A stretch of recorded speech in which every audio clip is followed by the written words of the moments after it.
A few dollars more. 1965. Two bounty killers, Manco and Colonel Douglas Mortimer, form an unlikely alliance with little trust between them. But no one is less trusting than gang leader El Indio, who is wanted dead or alive for a hefty reward. But to get to El Indio, the bounty killers must first go through his entire gang. On the bright side, if they can do it, it'll earn them a few dollars more. All right. For $40 more, this is 1965, the Sergio Leone classic. This is my first time visiting this one, as was with the last one, as will be with The Good, the Bad, and the Ugly next week. Brian, I believe that's the same for you, and Will, is that accurate for you as well? This is the first time viewing for all three of us? Yes. Yeah, I think this is the first time for me. I think I've seen parts of The Good, Bad, and Ugly, but not all of it. But we'll see next week when I actually watch all of it. I know it's iconic enough that I've probably seen a scene here or there and not realized that I've seen it, but I've definitely never watched it, like even like chunks of it on TBS, or certainly not the entire film. But I might watch scenes and be like, oh yeah, okay, I've seen this interaction, but it never clued in what it was or how exactly it connected to everything else. But anyways, that's next week. This week we're talking about For a Few Dollars More. This movie is the second one in the trilogy, but again, I think we talked about this last week. The trilogy is in reverse order, right? So this is actually before A Fistful of Dollars?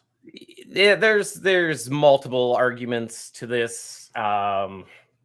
There's absolutely Good, Bad, Ugly is first chronologically because it happens during the war. These movies happen afterwards. Some say that For a Few Dollars More comes next, and then A Fistful of Dollars finishes it out. But some swap those, and it's really player's choice what their opinions are and how you want to swing it. Well, I would just like to say that in A Fistful of Dollars, the man with no name, who is now known as Manco, he was broke AF. So, not to spoil it, because we're kind of jumping into the reverse order here, but he walked away with what looked like a whole pile of money stacked like dead bodies. And so apparently he either didn't get the bounty or the order isn't that way. I don't know. But if this one precedes A Fistful of Dollars, then somehow he lost a bunch of money along the way. I was wondering that too, because he talks about in this one wanting to take $10,000 and go and buy a house somewhere and settle down, maybe even retire. Yeah. And then he walks away with, I think he says $27,000, as well as I think the satchel with all of the bank money. So he is living it up very well. I don't know how much time has passed between this and the next movie, but he has spent a ton of cash in between, assuming this is the middle movie and the Fistful of Dollars is the first movie. Hey, don't even worry about that. Jumping to next week, which is Into the Past, Blondie gets away with a huge sum of money, so it doesn't matter. Fantastic. I did notice on IMDb that he's got a different name in the next one. I was like, all right, who knows what's going on with these? Yeah. I mean, they are sold as a trilogy, so I know that they're like put together in such a way, but I'm fully expecting when we put this on YouTube, people will yell at us, be like, these aren't a franchise, these are separate movies. He's a different person wearing the exact same suit, doing the exact same things. What little research I did has put this as the Man with No Name franchise or the Dollars franchise. Yeah. So it's all over the place as a franchise. We're locking it in for sure, and it is the same character throughout. I don't know why he goes by a different name at times, but I don't know if that's true. But that's well, fine. Apparently there actually was a lawsuit about it, and in court they proved that he is not the same character. I didn't look into that too deeply. Do you know what I'm talking about, Will? Yeah, I read briefly about that. The producers of the first movie claimed rights to the Joe character. So Leone specifically said that this is not the same character in the movies. They just happen to wear similar clothing. Not even to that extent, but just that they appear similar or look similar, act similar, whatever. But that's why the name changes throughout. There's multiple reasons why you can believe one thing or another.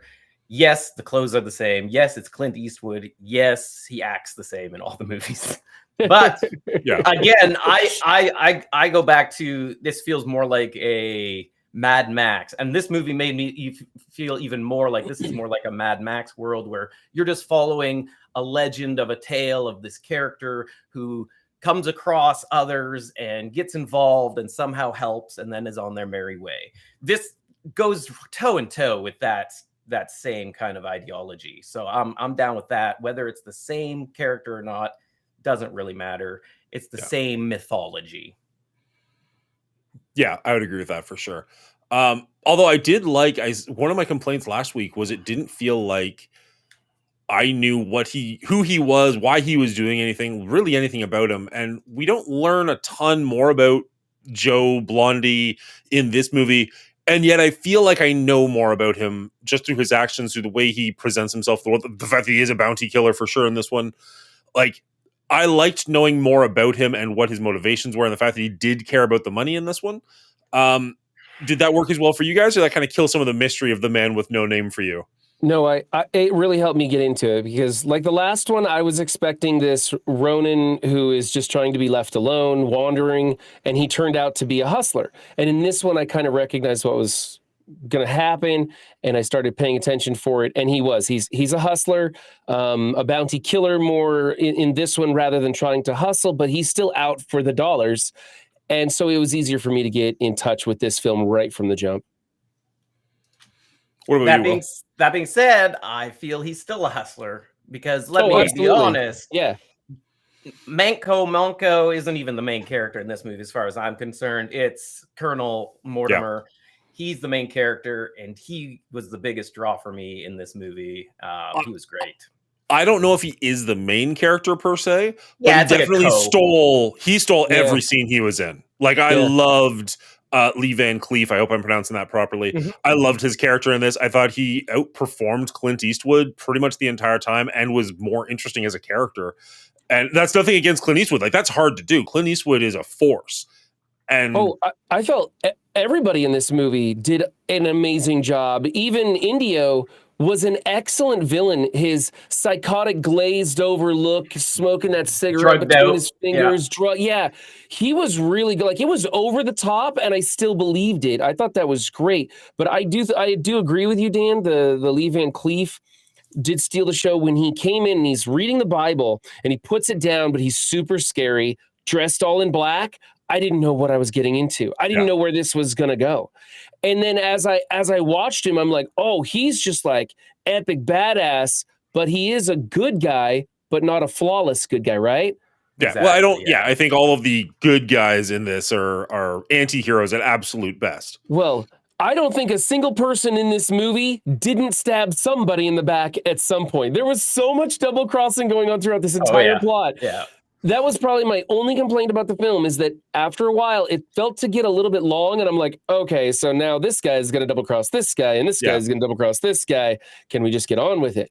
Mm-hmm. But that was about the only thing that I didn't like about this film. Did Lee Van or Colonel? Shoot, I had it written down. Mortimer. Did Colonel Mortimer ever stab Joe in the back, or Manco in the back? Shot him in the neck, but that was to actually force him into what he wanted to do to help him for cover and everything. But like he was like, if he wanted to kill him, he'd be dead. Yeah, he manipulated him for sure. And then when they jumped, like Clint jumped through the roof, and Mortimer somehow was already in the building with the safe, and they opened it up.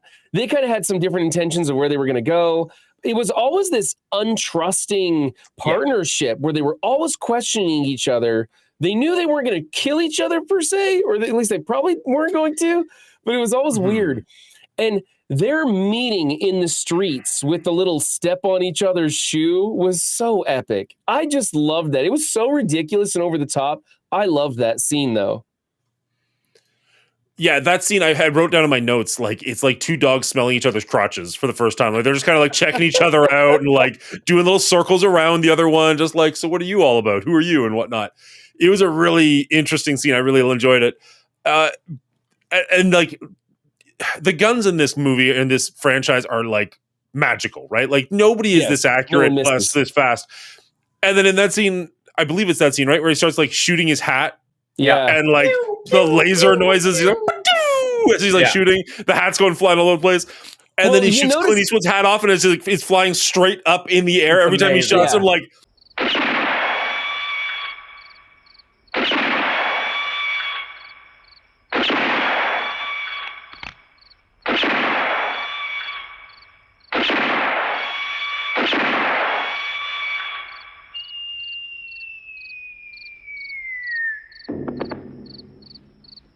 The physics on this are something else, but well, I'm enjoying you notice they didn't have any holes in their hats from the bullets. Yeah. So apparently they were like, I don't know, hitting the buckle or something. I don't know what they were doing. But nobody got a hole in their hat. So, I mean, yeah. So right from the start in this franchise, the shots are ridiculous. We're seeing people shoot around corners in the dark shooting rope. From the hip, people shooting rifles from the hip and carving a heart in their armor, just ridiculous stuff that doesn't happen. And so I was prepared for it in this movie. And so I let that go.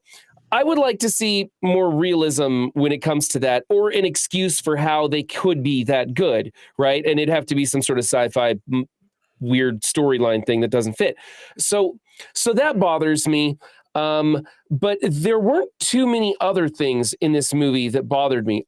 I liked that we had muzzle flares again.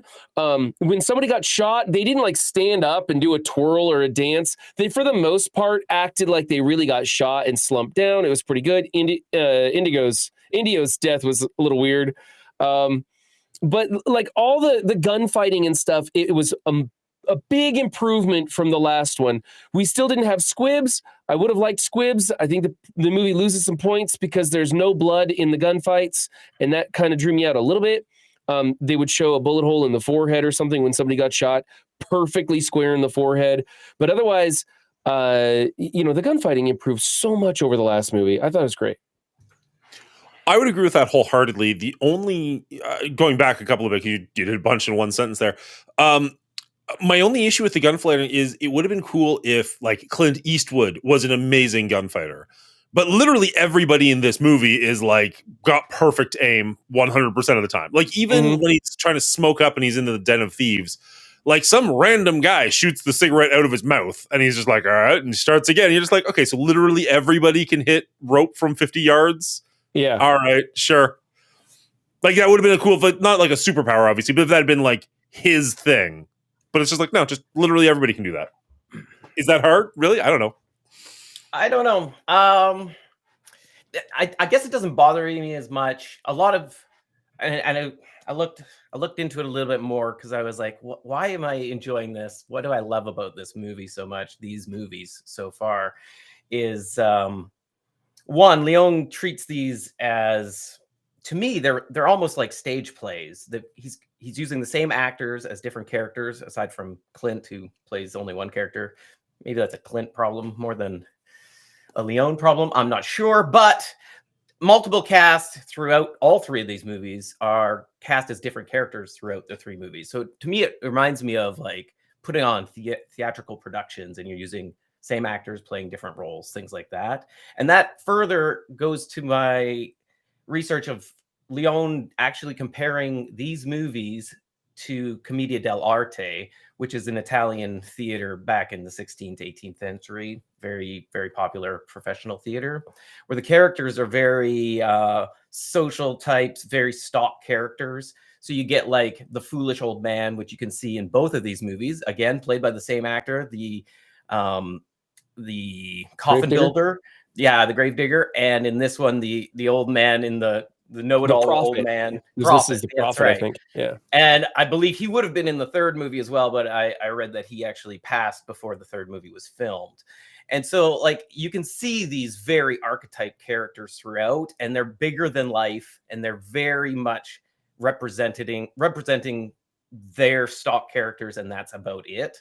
And so them having like this perfect accuracy and things like that is just all part of the show and all part of the showman in these movies for me. And it just all just blends in so nicely if you compare it to like they're putting on a theatrical performance, they're amping this up, and you just, if you're in for the ride, you're in for the ride. And if you can't buy in, then I guess you can get off the train at the stop that you're supposed to get off, not early, like Colonel Douglas Mortimer. To me, they come off almost as like Greek gods. Like they're all legendary. Some are Zeus and some are, not, I don't know my Greek gods that well, not Zeus, right? But like they're all legendary like beings, and you're right. They come in. No, so did Gian Mario Indio. He was played by somebody from Fistful of Dollars. Yes, he was the main bad guy. He was okay. I was like sitting there going, wait, doesn't he? They don't know each other. And wait, where's the timeline? And then I'm trying to figure it out. I'm like, okay, it's a different character, but man, that sure looks like the same guy. Okay, now I get it. All right. It was the guy who shot him in the heart pattern, right? Yeah, that was it. Yeah. And I was like, he's a rifle this time.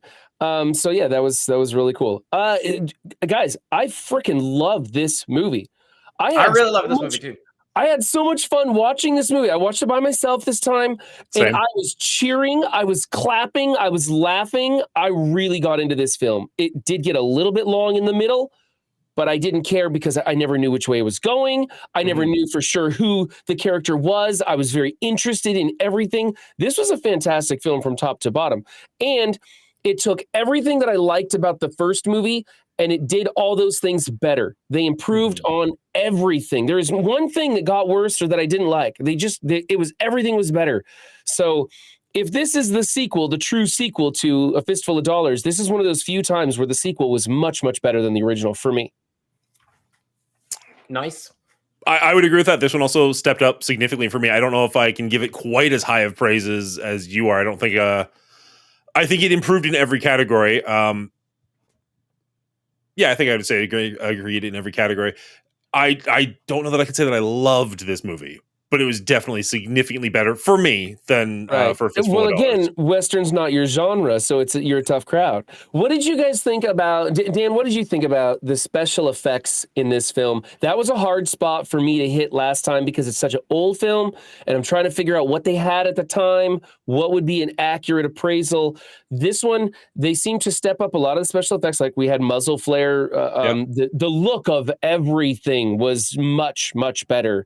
Cinematography improved even more so than the previous. So I really liked it, but there were a few times when there was something that would happen that really took me out. And I was like, whoa, that was a bad job on that one. What did you think about the effects, Dan? I think the best thing I can say is I didn't notice them. So even as you're asking, like, what were the special effects? My brain is kind of like, what were the special effects? Because they were so seamless in the film. Like nothing took me out. Nothing like drew me in. Like in the first movie, there was that Gatling gun scene, which was, I'm sorry, laughable. Like it was just everything about that just did nothing for me. And I don't remember anything like that in this film. Everything felt good. There was a couple of times you mentioned the actors dying earlier and how they didn't do that like stand up and dance before they died thing. You're right. There was a couple that were a little odd, but for the most part, they were better. There was one specifically that I had to rewind and check again. Did they do a dummy there at one point where they're breaking down the stairs? Or yes, when they when India was breaking out of the jail and they shoot a guy down the stairs and one guy just collapses and he hits his head against that wall. Like there's no way he doesn't, and just lays perfectly still. And I was like, how? Like he was running up the stairs a second ago. That is a live person. And then that is a dead body afterwards. I'm like, that guy is going to the hospital when this scene's done. Like, I don't know how they did that. And he didn't hurt himself. So I was like, wow, that's impressive for me. I didn't notice the muzzle flare, but I also didn't notice there wasn't muzzle flare. So I'm just going to agree with you that it was. The lack of squibs didn't bother me. Like the lack of blood didn't feel necessary in this film. If there had actually been too much blood, that might have taken me out. I would have it didn't seem for necessary. Maybe a blackened hole or anything in the shirts, any kind of a mark or anything. But I did not see any effect of the bullet on the person. There's a couple where like they shot him directly in the head, or the girl who commits suicide. Like you do see it, but not on people who are wearing clothes. Only on cut scene. Yeah, there were a couple. I don't remember all of them, but the one that really bothered me is Clint Eastwood was lurking around at night, or was supposed to be lurking around at night. And I'm like, oh, look, he's using black face paint so that they don't see him. And then it changes to a different scene and he's not. And I was like, oh, they were just trying to make it look like he was really dark in the shadows. But they had painted his face with like charcoal or something. Yeah, when he breaks, dark, and it looks so weird. Roof. Yeah, it's when I wondered about that. I was like, did I see that wrong? Were we looking at a different character? Because he's definitely not got any makeup on, and that was interesting.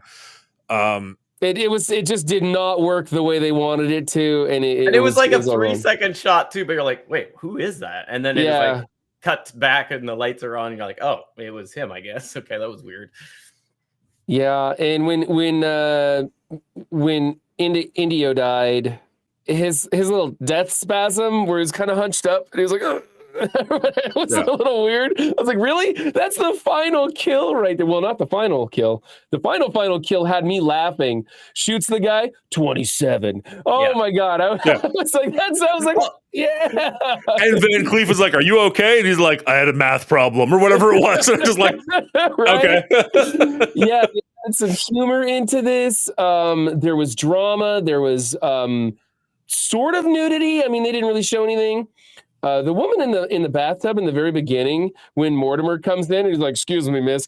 She was in the tub, all naked, all by herself. The other guy was fully dressed. I'm like, what were they doing? Like, he's just watching her take a bath. Like, okay, I'm not gonna kink shame you, but he was washing her, man. Like Mortimer walked in, and that woman was just like, "Oh, you're so handsome." I'm like, what is going on here? That was weird, but it was fun. There was a couple scenes I meant to revisit, but we see. The scene you're talking about with the one in the bathtub, he's hunting down a person who he just saw the wanted poster in the train station, I guess. It wasn't actually a train station, but whatever. Am I crazy? Did the poster look anything like the person he was hunting down? Because I thought the poster looked more like him. When I first saw the poster, I thought he was the guy on the wanted poster. Because he had like a big mustache and like a big hat and everything. And we see the other guy, he's clean shaven and looks weird a little rough. He's got weird teeth. And I'm just like, I would never have thought, like, if I walked past him on the street with the poster, I never would have thought, like, oh, that guy. That's who I'm looking for. Like, he just looked so different. I had to go back. I wanted to go back and check it out, and I never actually did before we started recording. But that was one of those things where I'm like, really? All right. Interesting take there. That much. Plus, he got the bartender to tell him where he was, so I guess he just knew who it was. And didn't matter at that point. Sure. He was just I guess going that's down. I liked the laughing wanted poster of Indio. Yes. And every time you see the poster, they like overlay his cackling laugh for some reason. I don't know why, but it was a nice touch. Speaking of some of the sound effects that they had in this film, I thought most of them were great. I thought that they had really interesting music. The little chimes that they played, I would have preferred a different song. They ran it a bit long. And the chimes... For the lockets? Or? For the locket. I just didn't like the song. It wasn't a big deal. It was just wouldn't have been the little jingle I would have played for that sort of thing. But the music, they did the same thing in the first one. They kind of let the scenes run on a little bit long sometimes to allow the music to play out. And it was okay, but sometimes it was a bit much. And sometimes they did seem to have maybe just the volume. Like I found myself turning up and down the volume because the music would get so intense and then it would go someplace else and I'd have to turn the volume back up so I could hear again. But what they were trying to do with the music, it worked for me. It was a bit much. I think that they could still put some polish on that area, but it worked. This doesn't take anything away from the movie per se. I just wanted to mention it. There was a couple of scenes where I liked the music, but the audio itself was vastly different from like cut to cut. So you'd have like one scene where you're looking at Clint Eastwood and you have Van Cleef talking in the background and he'd be really loud. And then you'd actually look at Van Cleef and he's talking way away from the microphone. And you're just like, that's weird that it's happening in the exact same scene. Like they're just cutting back and forth and the audio is changing so drastically. And there was the one scene where Van Cleef is talking to, or Colonel Mortimer, I guess, is talking to the guy in the bank. And like, there's a couple of scenes where like the audio is just a little desynced, but that bank scene where he's talking to the guy in not El Paso, but the bank he goes to before that, where his voice was nothing like his mouth moving around. Like that one for me was way out of sync and really distracting. Speaking of mouth moving around and syncing the music, was this dubbed like the first one? Yeah.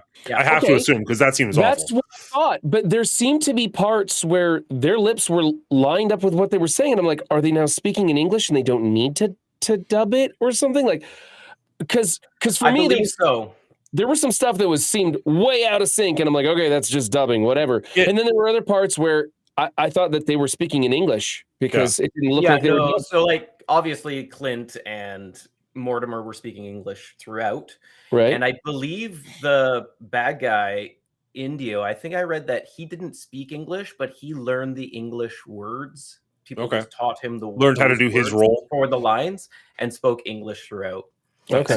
And then on top of that, it's not even I can't remember that actor's name that played Indio. Where is his name? Gian Maria Volante. Yeah, he actually doesn't voice over his own bit. It's somebody else that does the voiceover for him. Oh, okay. For both movies so far. They did a good job of that. It's not even being the same person. Like I didn't really catch on him all that much. Like the bank, there were a couple of scenes with extras and whatnot, but that bank scene was the only one that really took me out.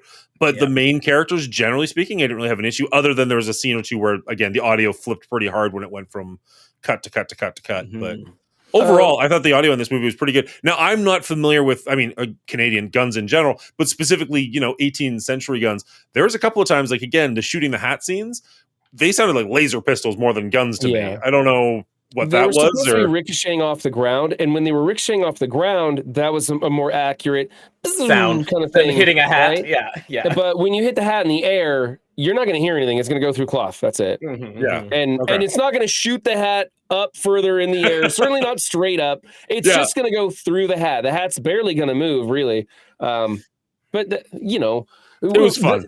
The gunfighting is just one of those things where I look at this. So we talk about it being like this Mad Max genre of characters, right? Or how they're kind of, we don't know if they're changing or evolving or the same character or whatever, but it's all in the same kind of world or whatever.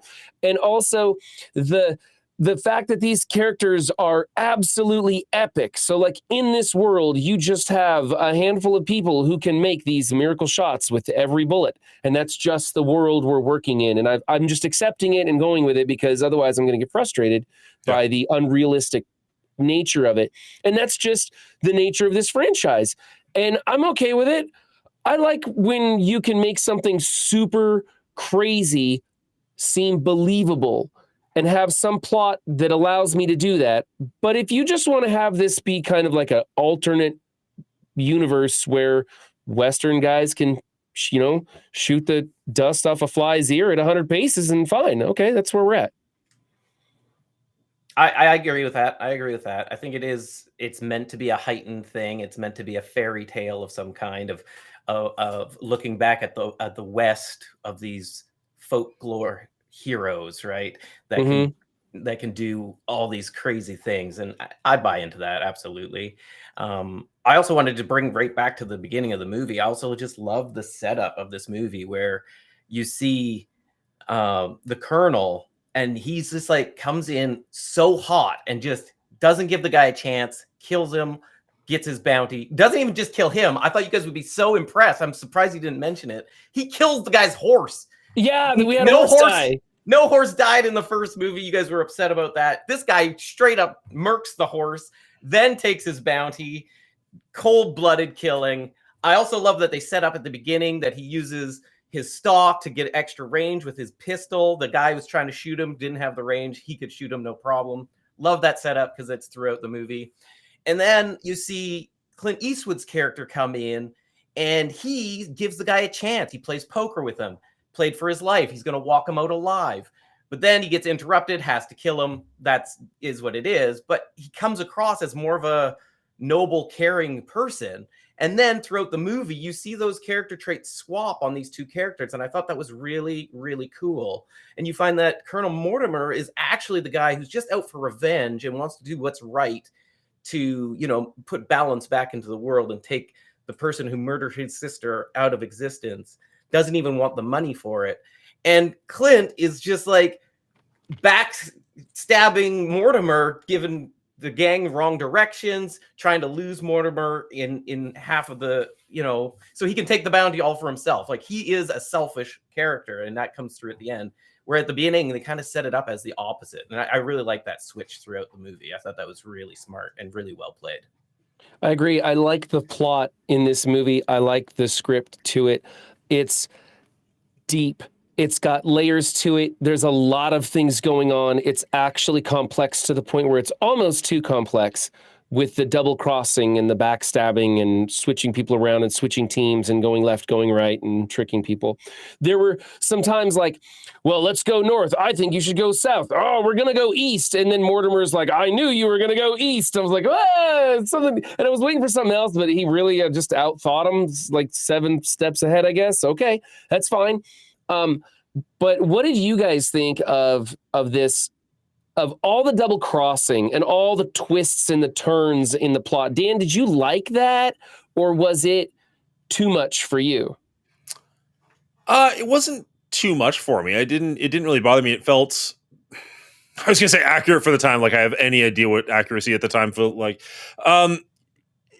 These are a bunch of men who are out for themselves, and that's all they really care about, and so be it. Now, there's a couple of times where I couldn't quite follow exactly what was going on, so there was a couple of questions I had for you. Specifically, Indio seems to care a lot about the one man who's in jail for 4 years, and is excited when somebody breaks him out, right?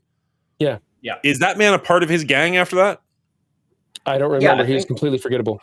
Exactly. Yeah, I think he disappeared in the ranks, but I think he was part of the crew. Because like 3 days later, once they break him out, he's so excited to get him broken out, and then he robs the bank, and he's like, "Hey, you blue shirt, we're gonna kill everybody else, including the guy that I cared so much about breaking out of jail." And I'm just like, what? Like, why did you break him out just to kill him? Why not just leave him where he was if you weren't willing to spend the money with him anyways? Like, and honestly, Clint goes and breaks the guy out of prison, and he's like, "Hey, here's your friend. I want to join your team. I'm going to crack a joke about turning you into the police. I'm part of the team. Excellent." And it was really like just that fast. It really happened like just that fast. And I was like, we could have padded that out a little bit more. It seemed a little weak, but. I really liked this movie, and you guys praising like the plot on it has kind of got me going like, really? Like everything we've watched up to this point for like months now, Will has been like, "Oh, this is bad writing." And this one, you're like, "This one's great writing." I'm like, is it? Well, like it's fun, and it's definitely rule of cool, but there is a lot of stuff in this. So I'm like, does this make sense at all? Is this coherent? I think it's the character arcs that is so cool about this. The three main characters here, Monaco, Mortimer, and Indio, how they interact, how they change, and watching them develop in their goals and what they're trying to achieve. I mean, originally it's a bank robbery, and then it's a heist from, you're trying to steal it from other people, and you're trying to double cross people. There's a lot going on, and it's really complex, and I never knew which way it was going. It wasn't predictable. It felt fresh to me, and that's kind of amazing because it's such an old film. You'd think that these kind of ideas would have been overplayed or something, but they're not. For me, it was really good. There were little things throughout the film where they didn't quite pull it off, either a technical aspect or the dialogue was a little wonky, or somebody just believes something that they shouldn't believe, or knows something that they shouldn't know, or we forget characters that exist. Like you pointed out, Dan, somebody who he double crosses and kills, even though he was hoping he would be out of prison. So there's little things throughout that cause problems, but the overall arc of this story and script really worked well for me. Yeah. The audience is saying that it's actually the guy he blames the stabbing death on. The guy's like, "Is that your knife? You better run." And then he shoots him. So he kills him himself. It's not even like, maybe the stranger will get him. He shoots him himself, which makes even less sense in my brain. But okay, sure. He's committed to getting that money, I guess. He's crazy. He's a psycho. He's crazy. I mean, and now you said we've been watching movies for months. I'd say the writing in this movie is far better than almost all of the Jurassic World movies put together, and Venom movies for that matter. The storyline in this is much more enjoyable to watch and much better thought out than the majority of those films. I'm not disagreeing with that. I am not saying that this movie is worse than Venom or Jurassic Park. I think there are definitely things in this movie that if you'd seen them in a different movie, you would have been ripping into it.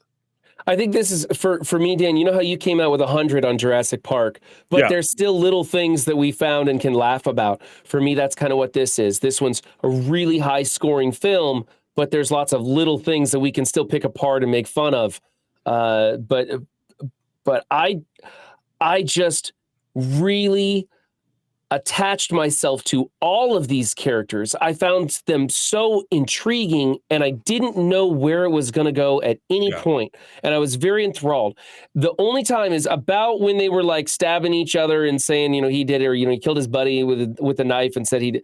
I was like, okay, we've double-crossed the double-crossers again at this point, like everybody, and they bring in a new guy and he's double-crossed. Like, oh, okay. It got a little bit much at that point. But then the movie kind of turned the corner, and we got to see Mortimer and his reason for chasing down Indio, which I kind of knew anyway. But you see that play out at the end, and that was really good. And the characters really come to develop. Clint, all for the money, lying, cheating, anything he can do to get all the money, and then Mortimer just wants his revenge. And that end scene let's talk about that for a minute. That end sequence when, the chimes stop, you're going to pick up your gun and shoot me. And Mortimer's look of like, he knows he can't get to his gun in time. And that was an amazing acting right there, showcasing he knows he's going to die, but he's still like considering it. Like there was a lot going on in his facial expression and not saying anything, and then Clint comes in and says, here, let's even this out. Here's my rifle. And then his facial expression changes because he's like, now I have just what I need. I've got a shot. And it was a great sequence. And Clint sits down on the side to just watch it happen. He's like, I'm not even going to shoot the bad guy. I'm giving you a fair shot. It was really cool. It was a really cool sequence. For sure. I want to go back and I just want to see if I understand a scene properly, because maybe you guys can help me out. Maybe the audience can help me out. We see multiple times Indio having flashbacks. He's usually pretty high throughout this movie, of a time where he walks in on what I'm assuming is two lovers. It looks like either a married couple or at least a dating couple, maybe a courtship. And over the course of the movie, we see that he kills the guy and rapes the woman. And then, spoiler alert, the woman ends up killing herself. Now, obviously, we find out that woman is Mortimer's sister, right? Yep. In the courtship scene, before he kills him, it looks like he just crawls in through a random window. The boyfriend, husband, doesn't really have a name, gives the little watch timepiece locket to, again, I don't think she has a name, Mortimer's sister, right? Mm-hmm. So why does Mortimer have the same one? Probably. I thought there was two actually in that scene. I thought it was like two timepieces. Yeah, I think he picked the one up off the dead guy, and the one from the woman was missing because Indio stole it. That was my understanding. Okay, so I totally missed that then. That's why I wanted to bring this up. That dude was like a young Mortimer. That's what I first thought. I was kind of confused because he looked like a younger version of Mortimer. And then they explained it at the end. I'm like, oh, okay, sister. I didn't see the resemblance because I was trying to look at her boobies, but he was whatever. It explained it, and I got there at the end. Yeah. You got there. That's all that matters. Okay. Did both of the lockets was very thin, okay? Yes, it was distracting. Did both of the lockets have a picture of the girl in them? At the end of the movie, yes. Whether that's how they started, I don't know. It seems weird that you'd have you give her a locket of herself like that. Yeah. Okay. Why was he so obsessed with this random person that he had sex with 20 years ago or whenever it was? Yeah, I don't know. I mean, that's a little up. Like, he doesn't seem the remorseful type. We don't know of any relationship going on between the two of them. She's so disgusted. She doesn't even kill him. She kills herself. Yeah. Like, she's got to jump on him with a gun. Intense. She could have ended the movie real quick. That was intense. It wasn't what I was expecting to happen again. And it was one of those where I was like, wow, that's powerful. And for the time that this came out, like rape was probably not like a thing that was displayed in movies very often. And that was pretty graphic. Mm-hmm. So I was laughing because I was talking to my dad before watching the first one. I was like, well, I think we can probably watch this with the kids. It's from like 64 or something. He's like, I don't know. We should check the ratings. And looking at like the IMDb page, it's like at one point somebody says, "You son of a gun." I'm like, yeah, I think we're safe. And then we go from that to this movie where there's like multiple women naked, a rape scene. I'm just like, really glad I didn't watch this one with the kids. Like that took a real dark turn. Yeah, this one's rated R for sure. Oh yeah. Yeah, I don't know. I don't think we get to know all of Indio's backstory. I mean, he seemed to be like watching very intentful in the shadows. So I think you can just let your mind fill in a lot. Maybe he was an ex-lover of hers and now he's jealous and still he's going to make her his again. Maybe he's been stalking her for months and this is now the chance to get what he wants. There's so many like things that are possible that obviously they don't touch on. Yeah. Because I don't think it's important. I don't think it's entirely necessary. I just want to make sure I didn't miss something. That's all I was really bringing it up for, to be like, oh yeah, no, they mentioned X at some point. I was like, oh, okay, sorry, I didn't get that. Okay. But yeah, to me, it's like he did keep the locket. I feel like she was important to him. Not much is important to this guy. Money, that girl, and the dude with all the bullets. Those are the only gang things. member he cared about. I did like because he uses that to his advantage throughout the movie. He's like, okay, when this stops chiming, we're going to shoot each other. So like that gives the other person like a sense of hope, but it gives him an implied advantage. And then when he runs across Mortimer at the end, thinking he's got the advantage again, not only does he know when the chimes are going to end, but he also is the only one holding a gun. Mm-hmm. And then Clint Eastwood comes in and kind of evens that score. Like Mortimer knows how long it's going to end for. He's got the same locket, exactly. So he doesn't have that advantage. And Clint Eastwood comes in and gives him the gun to take away that advantage. I thought that was kind of brilliant, actually. Like he's a sociopath, and he's what? Dan, are you saying that was good writing? Wait. I never said it was bad writing. I'm saying there are parts. Oh, thank you. You're taking a victory lap for no reason. I'm saying there are parts of this movie that if this was in any other movie, you would have ripped into. I don't know about that. When he goes to the hotel and he's upstairs for 2 seconds and the guy comes running downstairs like, oh, I'm terrified of everything. If that had happened in the Fast and the Furious movie, there's no way you'd say that was good writing. No, there's not a fucking chance. No. Wait. Happening just a second. That scene was specifically for the comedy, so the speed of it actually helped the humor of the scene. That absolutely is good writing and well executed. The humor they put into this movie to make it such a dark movie with such funny scenes is actually astounding to me. It's amazing. Can we speak for a moment about the hotel manager's wife, Mary? Is that all you want to talk about now? She was so memorable to me, and she had like 2 lines in it, but just her character, the audacity to put so much out there, including her cleavage, in like the opening of this movie. I was like, okay, this movie's got some humor to it. They're gonna put some funny stuff out there. So when he chased that guy downstairs, I actually thought it was kind of like he was getting his own bounty and he was gonna go kill the guy and there'd be a vacancy in that room or something. And I didn't know what was going on, but it worked for me. It was a very quick scene, but I didn't quite understand what was happening at the time, so I guess it didn't bother me.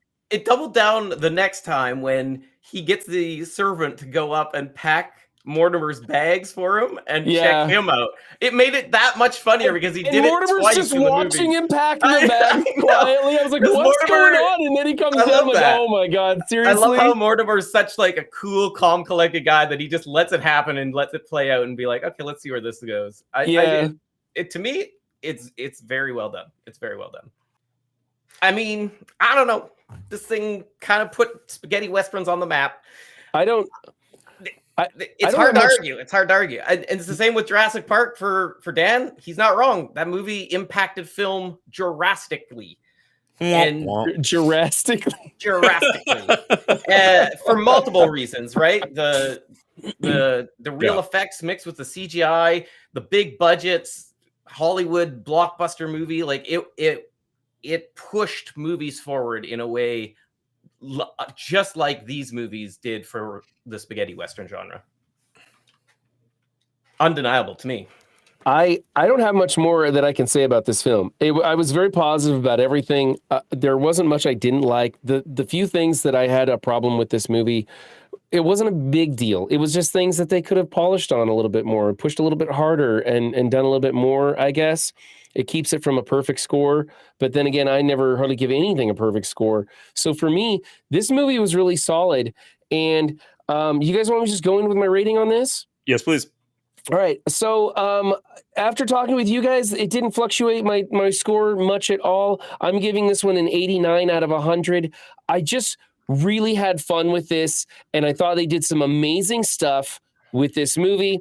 And again, like the original, some things needed more polish and a little bit more work, but the distance they went from A Fistful of Dollars to A Few Dollars More was monumental. They really knew what they were doing when they came into this and made a great story. And I liked the complex, the complex plot in this. And so I really enjoyed it. It's fantastic. I had way more fun going into this than I thought I would. And that was 1 year later. Yeah, isn't that amazing? Incredible. I agree.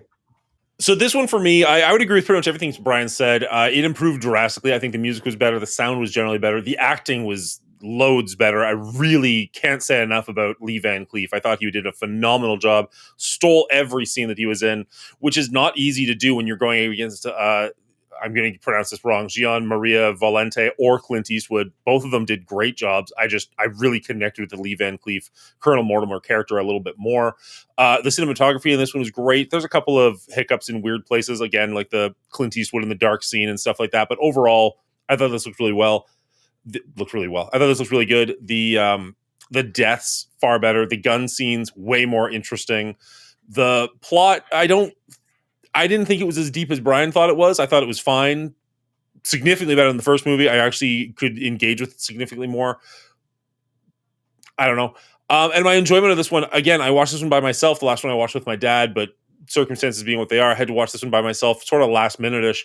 And I really did enjoy this movie. It did step up significantly. I will say till I die, like, I'm not a big Western fan. Like, this genre just doesn't really do it for me. But I had fun watching this movie. Will I watch it again? I have no idea. But for the one time that I did see it, I enjoyed it more than I thought I would. And I'm actually legitimately looking forward to The Good, Bad, and the Ugly now. I gave this a 76, which is a significant improvement from the first movie, which I think I only gave 61 or something. So I'm not negative on this movie or this franchise. I just don't love it as much as you two do, it seems. Yeah, that's totally legit. And you said to yourself, you're not a huge Western fan, and that is what it is. Like, if you don't like the genre, it's hard to like give the hugest of props, right?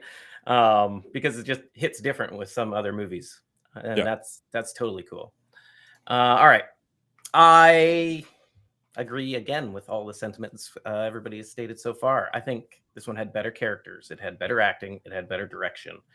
I think Leone learned a lot in the year that he made the first one. Clint learned nothing and did the exact same thing, but everybody else stepped up their game, and it was awesome. And I do believe, in my heart of hearts, this is like the Mad Max. You know, Max goes in, alters something, and changes the world in some way, or the outcome of a situation in some way. I felt the same with this. This was like Fury Road to me. Clint Eastwood's character comes in and affects Mortimer's character's arc for the better, so that he could succeed on his journey. And then Clint goes off into the sunset. Well, they both get to, which is very nice. But Mortimer gets. He's the lead of this movie, like, bar none. He's the Furiosa of this movie, and it's worth watching. Even if you don't like Westerns, I think this is worth watching because it is just well done, and you can see so clearly why it revitalized the Western genre. I love the comedic scenes input into this, just to juxtapose all the darkness and really dark scenes throughout this movie. Lots of violence, lots of dark topics, and I think they balanced that so well. And even in the comedic scenes, they played it so straight that it just made it so much funnier to me. And that's good comedy to me, so I love seeing that. I gave this movie an 88 out of 100, which is, I think, 3 ticks up from the first one. I still have a soft spot for the first one because I just love those intro stories, and I love seeing where directors go from that initial seed of genius that you can see in that first movie. This one is better, though. This one is better. Yeah, all right. Super funny. You guys want to yell a little bit? Is it top score? It is tied. Oh, yes. It is tied for the top score with Home Alone, which has no business being there, but still is because we refuse to do the other movies. That's 2 quality franchises right there. 2 quality franchises. I almost put Home Alone on top, and I was like, I'm already getting hate. I'm just going to get more unnecessarily. I did not expect this trilogy to go to the top of the list, but after watching this last film, I'm okay with it. This last film took what was good about the first one and did everything I needed it to do and more. And if they can continue going in that direction, I don't think they can keep the jump for me was huge. I don't think it's going to be that huge in the next one going forward, but if they get better, this thing belongs at the top. It was really good. Because so many times in our franchises, we see an epic film that creates the franchise and then cash grab after cash grab after cash grab. This was a movie where they are perfecting their talent from one to the next, and I hope that continues into Good, Bad, Ugly. I mean, Good, Bad, and the Ugly is one everybody talks about. I can't imagine it gets worse. I have to assume, having never seen it, it is going to be the best one in the franchise. But you're right, that's an interesting point. Most franchises start good and end poorly. This one seems to be just ramping up and getting better and better as we go. Mm-hmm. Yeah, I do feel like this for a few dollars more is better than the first one. A lot of people like the first one. Usually, I think a lot of people's main is Good, Bad, Ugly, Fistful of Dollars, then for a few dollars more. But I think this one's better than Fistful I of definitely Dollars. think I this liked one was it better. way better. Yeah. Mhm. It's honestly, it's not even close for me personally. Yeah. All right, and that's our rating of For a Few Dollars More. But what's yours? Leave a comment in the section down below. I'd love to hear from you. We record this live over at twitch.tv/The Mongoolie Show, so you can head over there and hit the follow button if you want to see these live on Thursday nights. Or if you enjoy this content edited on YouTube, make sure you hit the like and subscribe button. It does help out the channel quite a bit. We'll be back next week for The Good, the Bad, and the Ugly, so if you do want to see that, make sure you stick around so that I see you in the next one.